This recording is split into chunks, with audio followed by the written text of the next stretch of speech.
Hoje é dia 14 de setembro de 2025, esses são os registros digitais do Marcos. Pois bem, eu tenho feito muitas compras na Shopee devido a uma atualização que eu estou fazendo então no meu apartamento que foi colocado à venda. Fatos estranhos aconteceram nessas compras, alguns eu já narrei aqui no canal, existe inclusive um vídeo com imagens, também outros fatos envolvendo a Shopee, dentro de um contexto de muitos fatos ilícitos que têm acontecido comigo. Eu tenho sido vítima de muita coisa. Houve recentemente um caso que eu ainda não narrei, em que, pela primeira vez, nunca tinha acontecido isso, o entregador me pede para assinar no celular, fazer aquela assinatura na tela do celular. Isso nunca tinha acontecido, eu espantei, eu pedi para olhar e verifiquei que ali não existia na tela o logo da Shopee, não havia o meu nome, não havia o pedido que eu havia feito, não havia nenhuma referência, era uma tela em branco. Estava escrito apenas total do pedido, e sendo que também estava em branco, não tinha total do pedido nenhum. E eu tinha que assinar ali. Então, dentre tantos fatos ilícitos que têm acontecido comigo, eu já fico de pé atrás, eu fiquei de pé atrás com essa situação. E eu estava gravando o que estava acontecendo, e eu em seguida, então, entrei em contato com a Shopee, enviei para eles o vídeo da gravação, e imediatamente eles disseram que tomariam as providências devidas.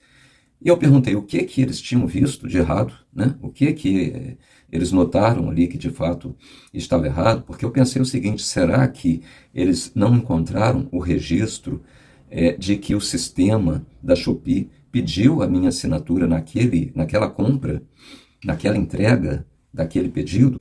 Então isso confirmaria a minha hipótese de que, de fato, poderia ter havido ali um ato, algum tipo de ato ilícito, em que eu, assinando, eu estaria ficando vinculado a uma outra pessoa que tinha necessidade de estabelecer um vínculo comigo.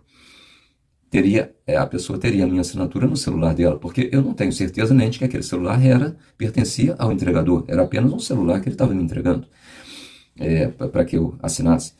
Então, eles disseram que tomariam as providências devidas. Então, eu não quis insistir, deixei que eles verificassem, porque afinal de contas é obrigação, mas também é o interesse deles, né, verificar esse tipo de coisa. E eu parto agora então para uma outra situação que aconteceu anteontem, no dia 12. Então, eu fui ao Angelone. Eu geralmente não vou, mas como eram poucas compras, eu costumo ir no Forte Atacadista. Mas como eram poucas compras, eu fui ao Angelone. E no Angelone, então, ali da 4ª Avenida, já na chegada aconteceu um fato diferente, que veio um carro muito apressadamente atrás e ele estava com o pé embaixo. A gente tem que reduzir para fazer aquelas curvas ali da entrada, até chegar na garagem, né, que fica no piso superior, e o carro estava com o pé muito embaixo. E eu estacionei ali próximo da entrada efetiva do supermercado, na garagem, e o carro então encontrou uma vaga e parou muito rapidamente, e a pessoa desceu apressadamente e se dirigiu à entrada. Bom, nessa entrada eu então estava sozinho, vi algumas pessoas na minha frente, passei por elas assim, também caminhando rapidamente, subi a escada rolante também caminhando rapidamente, peguei uma cestinha de compras e fui fazer as minhas compras. E aí, após essas compras rápidas, eu então olhei algumas coisas em algumas seções e em seguida me dirigi ao caixa. Eu verifiquei que os caixas estavam com filas grandes, mas como eu estava com a cestinha de compra e eram poucos itens, eu fui ao caixa rápido. E no caixa rápido aconteceu então uma coisa muito diferente, uma coisa muito estranha. O caixa rápido ele tem vários caixas, ele tem talvez uns 4 caixas ali para atendimento. E o primeiro caixa estava com o operador em aprendizado, em instrução. Então, estava muito lento, quase não passava nada ali pelo primeiro caixa. E aí havia apenas mais um caixa ativo. Os outros caixas não havia ninguém.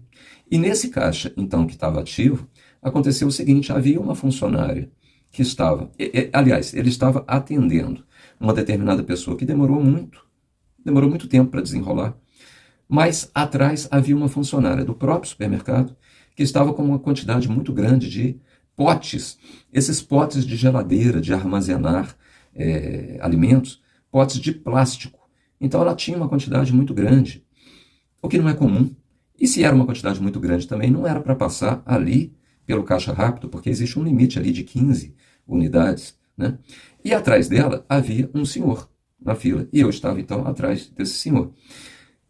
E chega um outro funcionário com um carrinho superlotado, cheio, quase entornando de potes de geladeira. Então, era uma quantidade infinita, era uma montanha de potes de geladeira, todos chegando ali no caixa rápido. Eu achei isso muito estranho, né? E aí alguém comentou, ora, mas veja bem, antes disso, esse funcionário, ele não tem como passar com o carrinho ali pela fila, ele deu a volta de alguma forma, ou passou por cima, não sei, e ele entregou então esses potes lá para essa outra funcionária, que já estava na fila, né? E ele deu a volta, entrou então talvez pela saída da fila, eu não sei, e ficou ali na minha frente, próximo de mim, na verdade, de frente para mim. E ele ficou me olhando, me encarando. E havia então uma montanha. Eu escutei alguém falando assim, eu acho que foi a própria Caixa, falou assim, mas aqui tem um limite para passar. Aí ela falou assim, não, mas é porque são 3 compras, então são 3 pedidos. Então aí piorou mais ainda, quer dizer, que alguém, pelo televendas, tenha encomendado uma quantidade muito grande de potes de geladeira, vai lá e pega para mim 50, 80, 100 potes de tamanhos variados, potes de plástico. Isso já seria muito pouco convencional. Agora, se são 3 e estão juntos, quer dizer, então 3 pessoas simultaneamente teriam feito o mesmo tipo de pedido. É estranho. Poderia ser que uma única pessoa tivesse dividido isso em 3 pedidos. Olha, você faz isso, pega para mim uma montanha de potes, mas você não manda tudo num pedido não, você manda em 3 pedidos. Não sei. De qualquer forma, mesmo se fossem 3, cada um daria muito mais do que 15. Então, extrapolaria o limite ali de se passar produtos pelo caixa rápido. Eles deveriam ter ido no caixa normal. No entanto, estavam na frente desse senhor. Então, quando para tudo parado, nessa situação estranha, então o senhor que estava na minha frente, ele vira para mim. Ele me pergunta, o senhor não é daqui de Balneário, não? Alguma coisa assim. Aí eu digo, não, eu moro aqui. E aí em seguida ele diz, olha, tem o supermercado ali e tal, que é muito bom, o atendimento é rápido, as filas são rápidas. Então, aí ele vira para mim e pergunta, então por que a gente vem aqui? Por que a gente vem aqui? Quer dizer que todo mundo deveria ir nesse outro mercado que ele está falando, nesse outro supermercado, que eu nem conheci, nem sei qual é. Eu achei estranha a maneira como ele perguntou, por que a gente vem aqui? Eu não respondi nada, nenhuma palavra. Aí ele voltou à carga, ele repetiu novamente. Esse supermercado tal, falou de novo o nome do supermercado, lá é muito rápido, as filas são rápidas, o atendimento é muito bom. Aí olhou para mim e perguntou, então por que a gente vem aqui? E o outro funcionário lá que chegou com o carrinho de compras, ele estava de frente para mim olhando essa situação. E aí eu digo para ele assim, não, eu compro no Forte Atacadista. Aí ele fala assim, o Forte é bom e o Forte é barato. Pronto. Eu achei estranho essa situação, essa colocação que ele fez dessa forma, e sendo que ele contou novamente o caso, a situação de que tem um outro, e aí ele pergunta de novo do mesmo jeito. As duas perguntas são iguais. Ele fala, por que a gente vem aqui? A impressão que dá é que ele queria uma resposta para essa pergunta. Por que a gente vem aqui? Que é uma forma pouco convencional de se perguntar, né?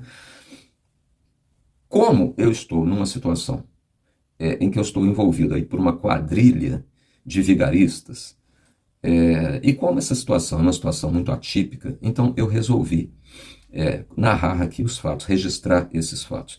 E como isso vem acontecendo depois de fatos ilícitos que têm acontecido comigo, então eu achei conveniente narrar. Quem é esse senhor? Eu não sei, não conheço. E a gente não estava junto ali fazendo compras, né? Então, isso pode ser uma armação? Poder ser, pode. Mas pode ser também que não seja, eu não tenho certeza. O tempo poderá dizer se era ou se não era. Eu quero apenas deixar aqui esse registro, então, do que aconteceu.